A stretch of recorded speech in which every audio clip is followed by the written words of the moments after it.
Thank you. It now gives me pleasure to introduce Deputy Mayor Penny Hulse. I'm going to just explain a little bit about her. No difference to you, Bill, but I think everybody sort of understands what you've done. Penny has had 18 years of local government experience, was first elected to the Waitakere Community Board in 1992. Before being elected chair of the board in 1994 and 1995, she was elected as Waitakere City Council and a trustee of the Waitakere Licensing Trust. Since then, she has served as chair on a range of committees, including the Healthy City Committee, the Safer Community, Environmental Management, City Development, Community and Public Health Committees.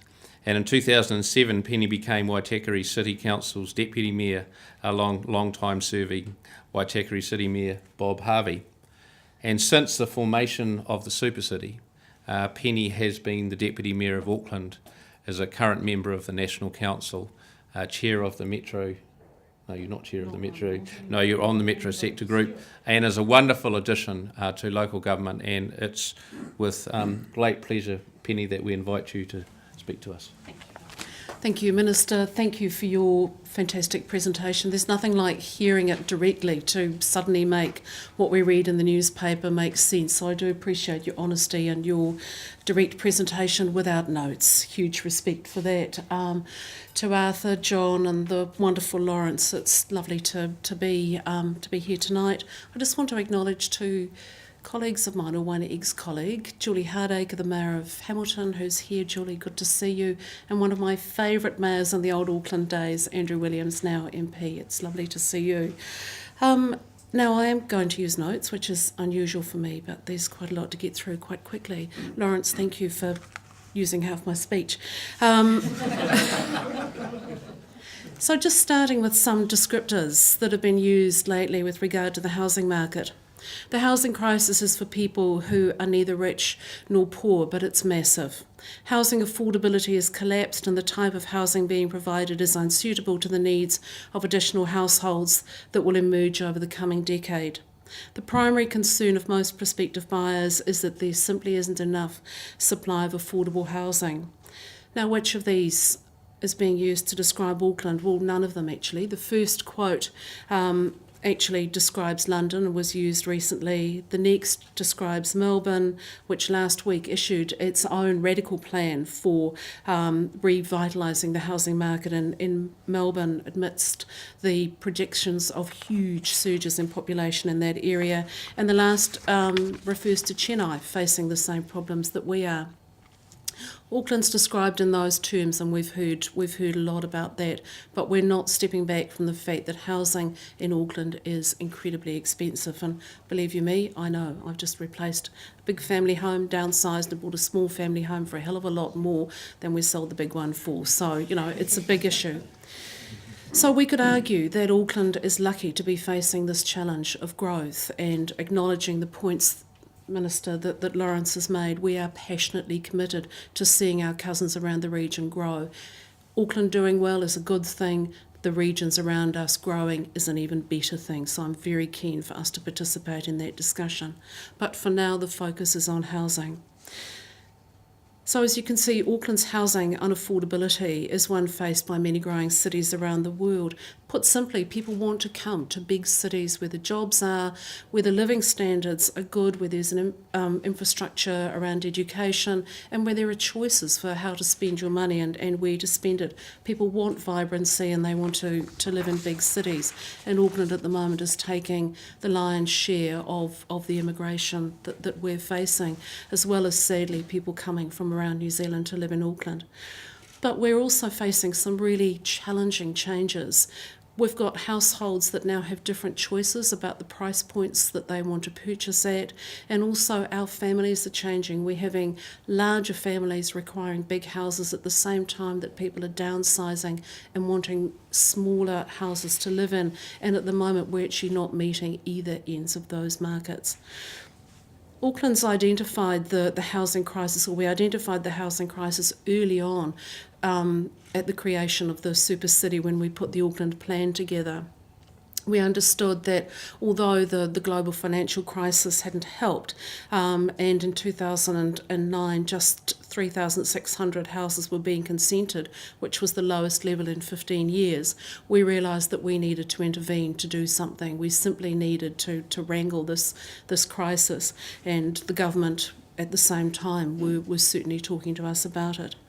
We also share issues of overcrowding, lack of good rental accommodation and all the other issues that are too much to go into today. But also what's concerning us is the sliding level of home ownership in Auckland. Around the nation it sits at 65%, in Auckland it's sitting at 61% and on the way down. And again, that has a huge impact when combined with lack of long-term good quality rental. This really starts to impact on our communities. And it's that point that is causing a lot of us concern, as well as the macroeconomic impacts that the Minister's so well described. In a very, put very briefly, after a session with the Reserve Bank last week, someone said it's when you stretch an elastic band tight, the further you stretch it, the more the snapback's going to hurt you. And I think that's kind of that whole macroeconomic impacts in a sentence, and it's something we're taking very seriously. So as I said, we started the development of the Auckland Plan, and then we developed the Unitary Plan, which is essentially the district plan, the blueprint for how Auckland will grow and where it will grow over the next 30 years. We worked very hard to allow for expansion of greenfields as well as intensification of brownfields. That's the little bit up, little bit out that everyone speaks of, and I'm sure Arthur's going to challenge me around some of that. But at the same time, we also developed the Housing Action Plan, focusing on the non-regulatory tools that were available to us, using council land for residential development, deferring payments of development contributions to a better time when the cash actually starts to flow in from the development, which has been very well accepted by developers, and looking at inclusionary zoning to provide for more affordable elements of the developments. Now, we are working very hard on our forward land and infrastructure program, and I just want to acknowledge Ree Anderson, who's here from our Auckland Housing Office.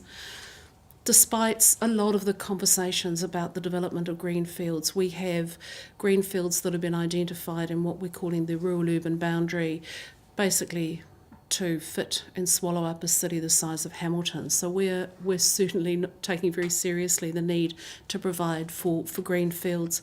But the critical issue for us is, in parallel fashion, we need to be providing for good quality infrastructure. So we've got the central interceptor, which is basically a great big central system into which stormwater flows and will be dealt with to allow for more development within inner Auckland, and we're increasing our wastewater storage and dealing with our kind of macro infrastructure challenges. Lawrence touched on the streamlining of building consents, and at the moment we're sitting on 98% of all our consents dealt with in time, and 95% outside the special housing areas. So just briefly, the role that Auckland Council and the government are doing together in responding to the challenges. We had asked, once we were out the other end or getting towards the end of the Unitary Plan process, which I chaired, that the Unitary Plan would take effect immediately upon notification, which is the way that things used to happen. It would have allowed immediately for brownfield intensification and release of greenfield land. We weren't granted that, but Plan B is the special housing areas, which once identified then allow the Unitary Plan to come into being. So we set up the dedicated Auckland Housing Office to deal with our special housing areas, and working very well with, and I have to, Minister, give credit to Nick Smith, who's the Minister that we deal with the special housing areas. We've got up and running and out of the blocks really well. We've got 63 special housing areas identified across Auckland, and we are currently sitting, as you'll hear on Friday in greater detail, we're sitting ahead of the projected number of sections and houses that are currently underway as part of our 6-monthly review. We expect to see the houses in the special housing areas coming out of the ground shortly and ready to move into by the end of the year. So people will see practical on-the-ground examples of this new planning regime.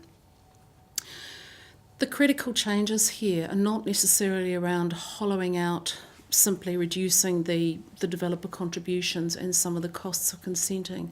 The big change for us has been the time frame. So what might have taken 5 years, a greenfield, a process to bring greenfields into planning, may have taken 5 years to complete. We're now doing those in 6 months. So that's the cost that's reduced. It's the interaction with lawyers, love them as we do, Simpson and Grierson. That's obviously a very expensive part of some of the work that's happened. So we need to look at the very big end-to-end process from when the applications first come in to the other end when they chug out of the system. There are costs all the way through. Since October, 16 resource consents have been granted through the process, and this is resulting, by the time we look at the other greenfields areas, a yield of about 16,500 sites. So we're doing about 570 consents a month, so things are going well. Lawrence touched on the changes that we will jointly be advocating for to the Resource Management Act as a result of our experiences with the Hulse legislation. We're very supportive of those changes, and at the moment I guess Auckland is a guinea pig for what those changes mean. It's not without stress that the community have reacted to the fact that appeal rights aren't always there and that there isn't as much interaction between community and applications as there were with some of the previous processes, but it does mean that the time that is taken is certainly reduced. One of the issues that we would advocate on is that in special housing areas at the moment we're limited to 6 stories in special housing areas. Not too sure where that came from, Minister, we don't quite understand that, but it certainly limits in Auckland where we can set up special housing areas, and it prevents us from having them in city centres, of which we have about 10 centres, because at the moment in some of those areas we have no height limit, so we won't make them special housing areas because we won't have them limited to 6 stories. Just finally touching on some of the practical issues. We're getting very good feedback from developers. The pre-application processes are going well. It certainly means that it allows the developers to line up their infrastructure plans with our macro infrastructure plans to make sure that those are on track. It means that we're sorting out a lot of problems before it comes to the application, and it means, as I say, that we reduce the time frame involved. There have been some criticisms about the fact that Council is still retaining a focus on good urban design, and Minister, I guess, we aren't prepared to build quick and ugly because our communities simply won't accept that. We believe we need to build good communities, we need to focus on economic development and good social outcomes, and those mean good and well-planned communities need to be built. However, it doesn't mean to say that we can't provide good housing choices, so people don't necessarily need to live in large houses. We don't need to be ugly, we need to be smart. So just to finish off, we are engaging firmly and positively with government. We absolutely accept the challenge that we need to do things in a well-planned, constructive way, that we can't in any way step back from good urban design, but we simply need to make the processes work in a way that works not only for the developers but for local government and communities. And my belief is that the new Hulse legislation, as well as their current experience in Auckland, is doing exactly that. Thank you very much.